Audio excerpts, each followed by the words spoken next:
Towards the end of this week's Torah portion, we encounter once again the commandment to Moses to set up the menorah, the lampstand, on the south side of the sanctuary, and opposite it a piece of equipment that I think is less familiar. It's a table, but not like any other table that we have seen before. It looks more like a tower of pallets in a warehouse.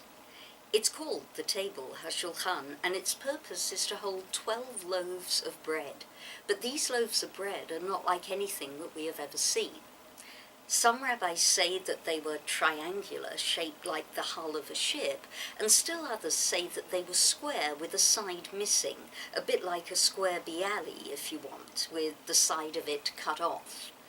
And those 12 loaves of bread with frankincense on top of them were presented before God always.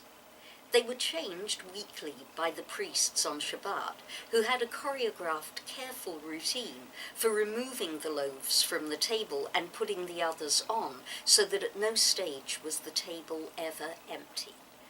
And the miracle, we are told, is that the loaves that had been there for a week, once the frankincense was taken off them and sacrificed, those loaves were still fresh enough for the priests to eat.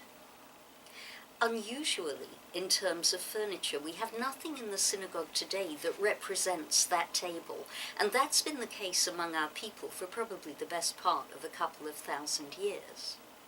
So one of the questions we can ask ourselves, I suppose, is, okay, how do we remember the table? And what purpose does it represent symbolically for us? I want to offer two ideas. The first idea is that in the same way as the loaves were not constant, they were taken out and came back in and taken out and came back in, so too our presence in the synagogue is not constant. And yet the synagogue is not complete unless we are there, in the same way as the sanctuary was not complete without the table. But another possibility is this idea of the loaves staying fresh.